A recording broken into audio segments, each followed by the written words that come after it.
I still am a typical teacher. I'll ask, what is inequality? Yeah?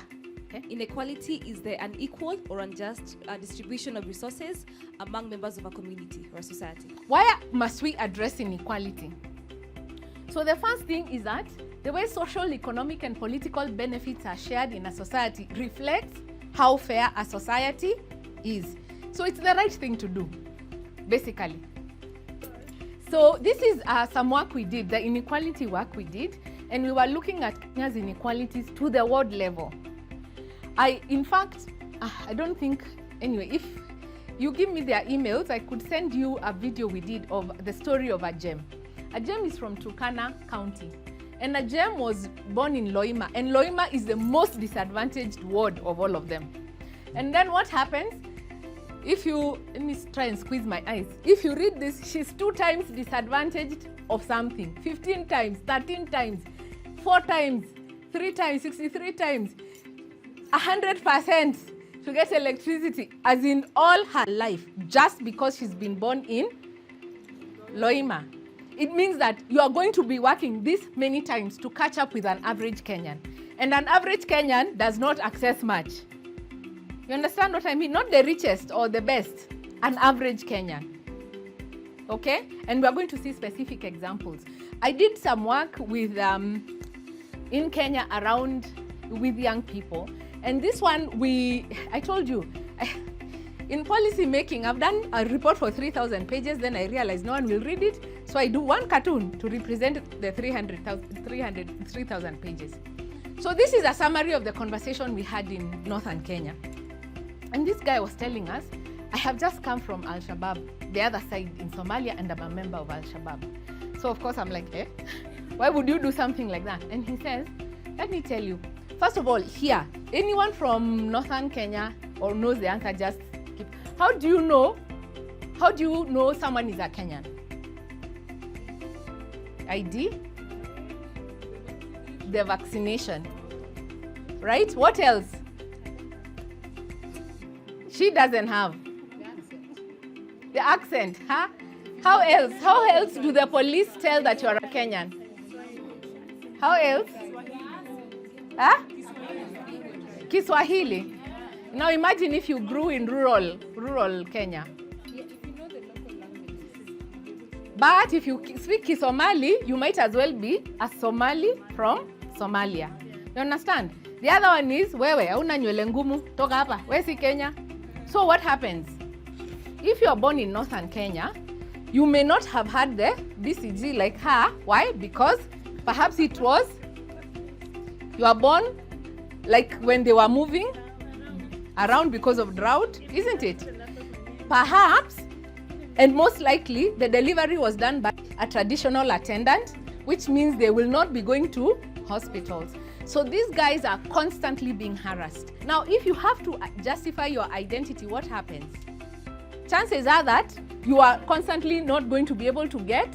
So they are constantly being told, wewe, you don't belong here. So who is there to welcome them? Why? Because Al-Shabaab is saying, we are going to give you identity. We are going to give you belonging. We are going to give you brotherhood and sisterhood. We are going to give you resources. We are going to give you a promise. Isn't it? And marry you. So what happens? It doesn't look like such a bad option, isn't it? So you're not accessing services. Now, the other thing about inequality is that it has a negative impact on poverty, economic growth, and a country's stability. You know the way we always say we want to grow Kenya? Guess what? If I don't know why, okay, the light, but for countries that are unequal, it is much harder to bring poverty down. A study was done in China, and it was found that in the most unequal sort of like provinces, for the same kind of growth in these two provinces, the one that is most unequal only brings down 1% income increase only reduces 0.6. But the same 1% in a more equal province, it reduces poverty by 4.3%. So it is in our interest to do what? To reduce poverty. The other study that was done is the relationship between poverty, inequality, and economic growth is the type of growth. Think about the services. Who works in the service sector? So it's like provision of, let's say provision of services. What do you need to be able to work in the service sector? Very high skills, isn't it? Remember our data on education. Is everybody there? But tell me, between agriculture and services, which one reduces poverty more and why? Why? I think agriculture reduces more poverty because you are in charge of what you produce and easy access to the market. Agriculture reduces poverty because of two reasons. One, this person will have access to food. Number two, in terms of money, agriculture is also a source of money. So if in case you can grow, eat and grow and sell the same kind of product. Thanks. So how many times do we eat at least? Okay, how many times are we supposed to eat?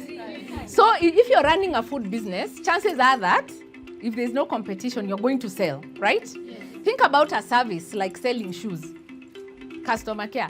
Do people buy shoes 3 times a day? No.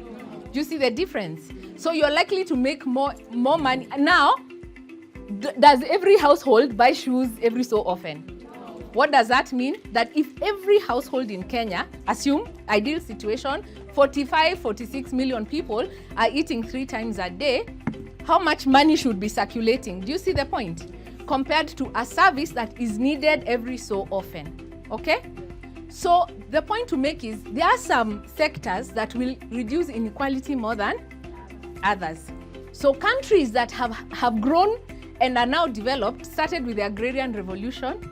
It is the one that made them be able to manufacture and add value, and it is the one then that enabled them. So first of all, in the agriculture sector, everyone is participating, right? Every household is participating, which means that if there was good investment and then we went to manufacturing, can you see the amount of resources that would be circulating within the household? And if a household has money, what happens? You're able to then purchase the services you need, right? And when you're able to purchase, then there is a semblance of, you're reducing the needs in the family, and so you're reducing want. So the point to make here is that there are some services that are able to reduce inequality more than others. But what have we done in Kenya? What are the policies around agriculture versus services? We amplify the service sector because we want to look like tech, we want to look, like we are developed, isn't it? And then what do we do? What did we do to Mumia's sugar? We killed it and started doing what? Doing contraband goods. We've killed the rice sector. We've killed which other agricultural sector? Textile, cotton, wheat, cashew nuts, maize, right? Pan paper, milk, isn't it? All because we want to monopolize those in a sense. So you see, money will not circulate. So the point to make is that if we were really serious about reducing household poverty and inequality, our biggest investment would be in agriculture, right? And value addition. So the point to make here is there are sectors that enable you to reduce poverty better. So I want to show you some work we did, and this pulling from, which is what you were talking about, from pulling apart to pulling together. And it was, this study was talking about Kenya's inequality to the world level. And I just wanted to share with you. It's a baseline study, so it has a lot of data. By the way, they are county-specific reports. So you can go to your county and start seeing, my ward doesn't have toilets, my ward doesn't have water, etc. So it's a baseline study. It uses the census data of 2009. It shows you the inter-county inequality. So Isiolo versus Marsabit or whatever other. But then it also shows you the inequalities within the county. Because what happens again, because of not going granular, when we look at it at surface level, we can see as if things are good. And I'll show you a good example. So it also, sometimes inequality is measured using money. How much money do you have or how much money do you spend? But is that the only measure of inequality? If I can't go to the toilet and you have 3 toilets, we are unequal. You understand? So the premise of this is that at independence, Kenya focused on poverty alleviation. And so what happens? Then poverty rather than distribution mattered in political and policy discourses. And then, of course, the emphasis was put on, let's grow the economy to reduce poverty. Now, all those of you who argue that GDP is actually a good indicator of poverty reduction, wrong. Why? The economy can grow, but life is it's only growing for those who have access to those institutions and resources. As long as money is not circulating in the household, we are not reducing poverty, we are not reducing inequality. I was telling somebody at lunch, I did some work in Busia. And in Busia, we just did very simple math. We said, what is the average acre of land? 5 acres. Okay, are you producing at maximum? No. What are you doing? You're saying, oh, sijui input is hard. Sijui what? All manner of excuses that Kenyans give. What happened? We just did very simple math about what is the demand for maize for ukali katoko tu. We realized that same climate, same soil, different cultures. We were actually taking, one division was taking about 30 million shillings to Ugandan traders on maize alone. That is money that could have circulated within that particular division. So the country grew richer, but we said that we were going to trickle down. So what did we do? We developed the counties that are along the railway line. But what happened to the ones that were outside the railway line? We marginalized them, isn't it? So, and we said, watakuja badai. Then in recent years though, social dimensions of, of development such as education, clean water, sanitation, are beginning to surface as indicators of a good quality of life. So being deprived of these essential services, education, health, and all these things is a big mark of whether a country is either reducing poverty or increasing poverty. And so now we went into what are the manifestations of poverty. Of course, there's a regional manifestation, isn't it? Kenya is ranked actually one of the most unequal countries in the world. Actually, it is top 10. Top 10. If you just were to look at MP salaries alone, we are number ngapi? Number 3. As in terms of our earnings and what the MPs earn. For real. Basically, they are telling us you cannot afford by so many levels the amounts of money you pay to members of parliament. So some regions, I said, already have that. Now, if you come down, there is about 4 times the share of poor people in Turkana as there are in Nairobi. One can argue urban, rural, but Turkana East, okay, has 9 times the share of poor people compared to the average sort of like constituency would be Embakasi West. So there's no way you are living in the same country and you have disparities of 9 and 1, okay? Now, let me tell you what happens. And this is where I'm telling you, we were talking about policy and formulating policy in a way that you read the subliminal narrative. So the point to make here is, we can say 20% girls don't go to school. We console ourselves as politicians and say it doesn't look so bad, isn't it? Until you disaggregate the numbers and you realize. And I'll just give you a small example. So if you want to kind of look at your county, you can see where you are in terms of those who are living below the poverty line. But I want you to notice something. Guys, I want you to notice something. You see, in terms of head count, if you count the number of poor people, tuko na nani, Turkana, Mandera, Wajir, Marsabit. Sawa. But let's look at severity of poverty. Meaning, we can have poverty. Lakini kuna ile ingine, which is hardcore poverty. Look at this. Tana River, Kwale, Kilifi.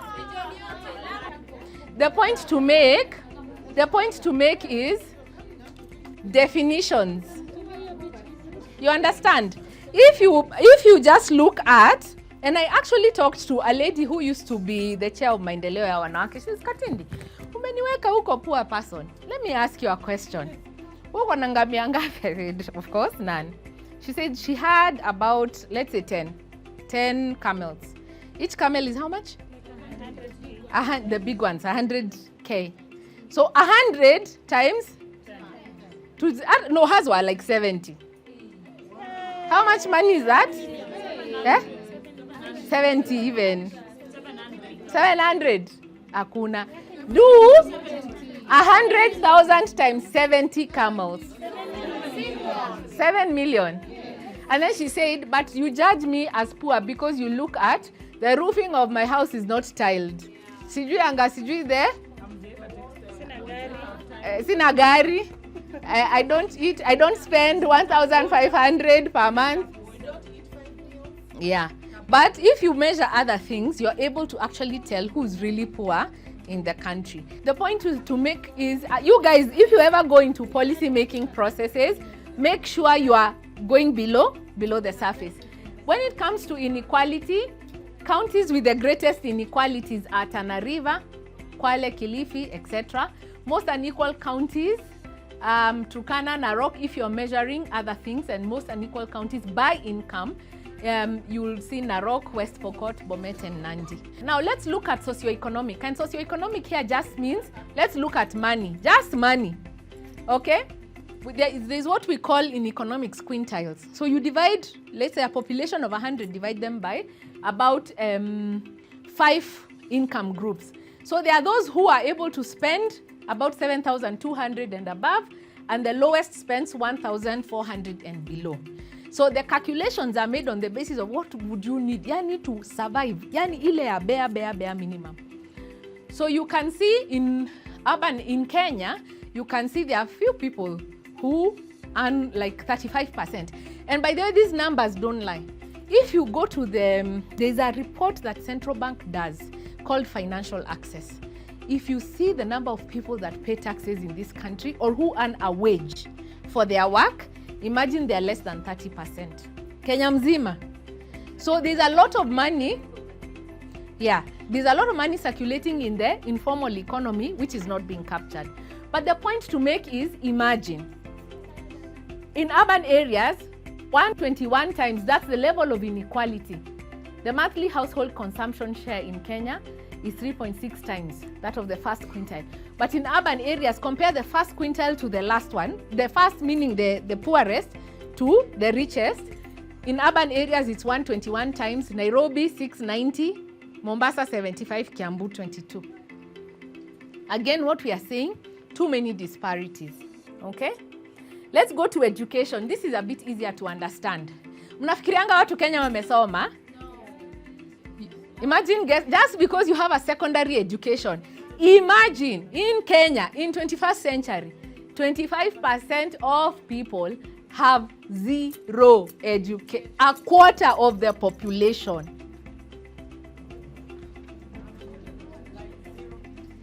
Secondary education, meaning if you have had a chance to do technical education or post-secondary, yani you are the bougie type, you are 25% in this country.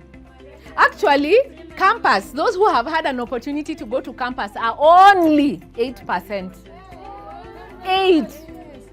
Mnasikianga ati 500 have graduated. Na bado unemployment iko. By the way, let me tell you, when now you disaggregate the numbers, you will not believe. Okay, now look at this. Look at this. People in Nairobi are 15 times more secondary education than those in Turkana County. But these are most shocking statistics. The counties with the highest primary ni watu wa Western. Lakini hebu angalia, this was the most interesting one. There are 70. Okay, so this is what I was saying. In Loima, which has the least level of education, versus Embakasi, which has like average in Kenya, the best is 79 times the difference. But if you go to the female-headed households, mnasikia difference? In Loima, that number changes to 120 times less. Meaning, people in female-headed households, chances of them going to school are likely not to go to school because of poverty. Okay? Kajiado County has the highest secondary education. We can go into the details, etc. Aya, let's look at secondary education. You can see Turkana consistently is disadvantaged. Nairobi, Kiambu, Mombasa. Okay, let's go to gender. Now, this was a very shocking one for me, that all male-headed households have more secondary education than their counterparts in female-headed. What I mean by counterparts is, if you look at a whole table that has, whether it's county, constituency, ward, and then those are labeled male-headed, and these ones are labeled female. Yani, akuna male-headed, akuna female-headed, ako more than anything. As in male-headed, always. Leads. Compared to their counterparts. Meaning, kama ni Migori, male-headed, Migori female-headed is lower. Yeah. And I can tell you how girls get disadvantaged. Like I told you I did my studies, my thesis, or rather the research in Tanzania. And you remember when Magufuli said, ukipata mimba?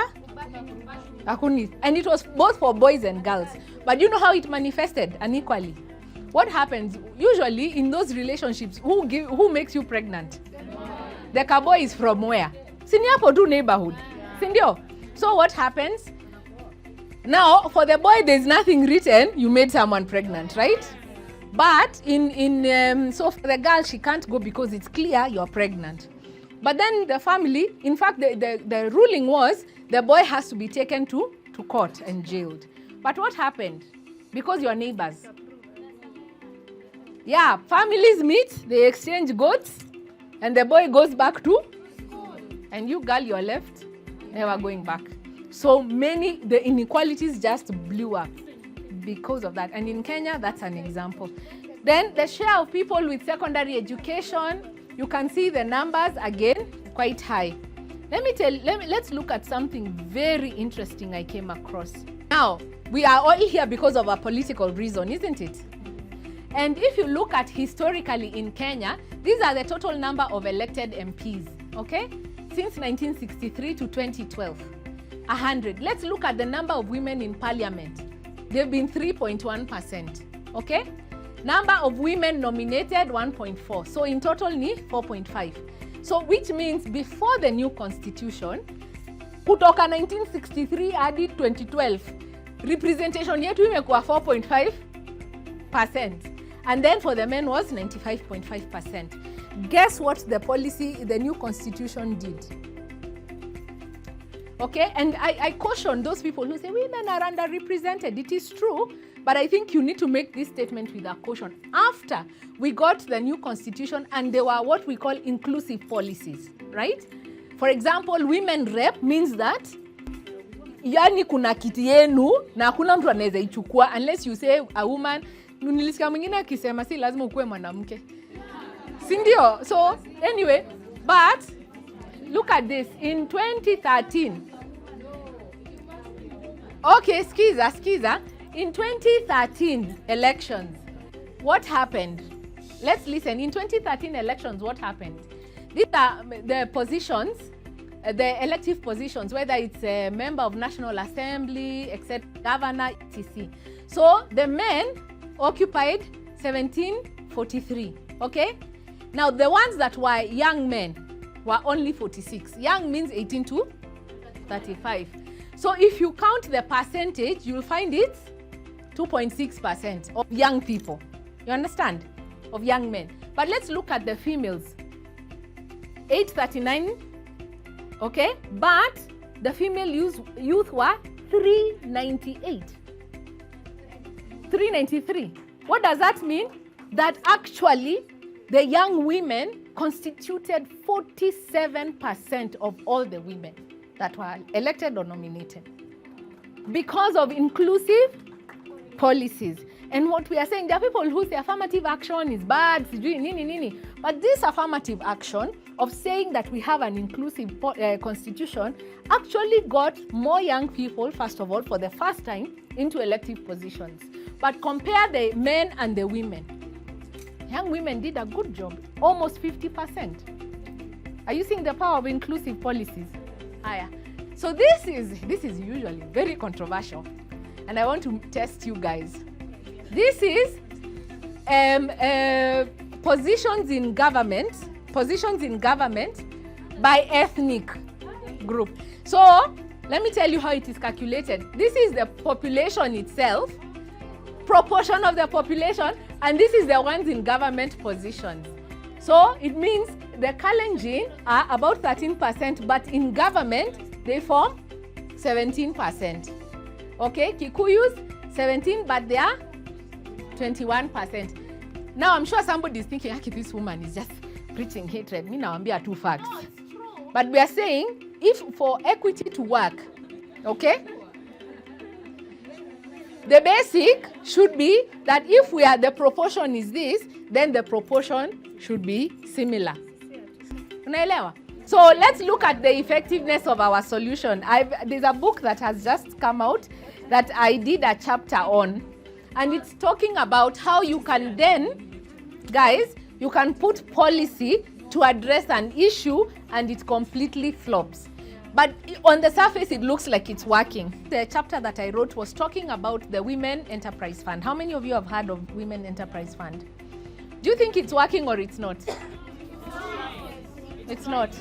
It's fine. It's trying. By the way, out of all the funds that have been allocated, what we call affirmative action funds, it is the one that is working best, actually. Working best, even if it is trying. Okay, let me show you something. So,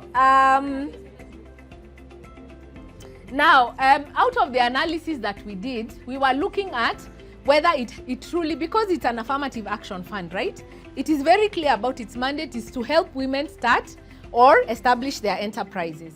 So we looked at, is it truly inclusive and is it really helping women do that? And one of the findings that we got was that there is no correlation between WEF disbursements and the issue of age, the issue of ability meaning ability versus disability, the issue of socioeconomic levels or population consideration. What I mean is that when you look at, they've been allocating funds, yes, but because of not considering young people, people with disabilities, so that you ask yourself, in this county or in this constituency, yes, we have this number of women, because the data is there, but this many percentage have a disability, and if they're in business, are we allocating something for them? These ones are young people, because younger women are more disadvantaged than older women when it comes to access to capital. True, false? People with disability are much more disadvantaged based on those things. So if you are to truly say that you're going to be inclusive, you have to put those considerations. The point is, WEF doesn't. And because of that, it is actually advantaging the women who are already able to do the business more. You understand what I mean? And then the lack of targeting means that it is not really reducing poverty. It is not really reducing gender inequality. And we saw that WEF disbursement should have ideally reached 2.9 million women by the year 2020, but it had only done 57% of that. Okay? And then the data also shows that it is perpetuating the same inequalities. Now, the other thing is that if you go to county by county, you realize that the counties that are more informed and aggressive are the ones who are getting so many more resources to do so little. So let's take Nyeri County. No offense to anyone from that county, but Nyeri County received 7.5% of the total WEF resources, while Turkana, Mandera, Wajir cumulatively received 0.5 of WEF resources. Imagine. Simeona inequality and poverty levels. Wait, let me finish first. And then number 2, 34 out of 47 counties under-benefited. 34 out of 47. So, by 10 to 90%. So, Nairobi got 6% of WEF resources, but only benefited 10% of the population that should have received the funds. Meaning, only, very few people over-benefited, right? And then 26 counties were underfunded, 17 counties were over-resourced. Nyeri County getting 5 times more than the ideal resources for half the number of people it should ideally have benefited. I want to comment about the funds kindly. I think I have a reason for the disparity in terms of the amount of money that several counties have been able to receive. So one of the reasons is information. So if we have counties where, and especially by the way, I want to clarify that these funds, the patrons are the politicians. Yes, the patrons of Uwezo Fund and Youth Fund, the 3 funds are politicians. And of course, the National Government Affirmative Action Fund, the patron is directly the women rep. So I want to blame the leadership, the people that we elect and put into those seats. If they are not able to mobilize their people and also give them correct information regarding how to access the funds, then the absorption of those funds will still remain low. I think the reason as to why Nyeri County, the percentage is a bit high, is as a result of the efforts of the leaders there, and by the leaders I mean the MP and the woman rep. I think they are more aggressive. Number 2, the reason as to why I think Nyeri also has highest number of intake, including my own, I think it was not highlighted there, but if you would have done a research on Meru County, you will realize that there are efforts that we have done. I work directly for those funds, by the way, and that is why I think I am disputing the results, that data. When you come to Meru, you will also find the same has happened, that the intake of those funds is high, because we have been on the ground sensitizing women groups, youth groups, and all kind of groups, especially on accessibility. How do you access? Because every fund has its requirements, and if this information is not passed all the way to the grassroots level women, then they won't be able to access. Lastly, the funds are loans. Kindly let us note that these funds are loans. The more you take the loans and repay, the more that county is allocated more. The point to make here is, the study was looking at ideally, actually I first of all started by saying WEF is one of the best managed funds in Kenya. Number 2, I said that there's information, and actually when you look at repayment of women loans, they're actually 99.9%. Okay? Unlike male defaulters, just a minute, unlike male funds. But what we are saying is, it's not about funding women. What we are saying is, if this is a fund whose purpose is to bring inclusion, and whose purpose, when the fund was started, it was supposed to make sure that women, especially the most disadvantaged, have an opportunity to rise.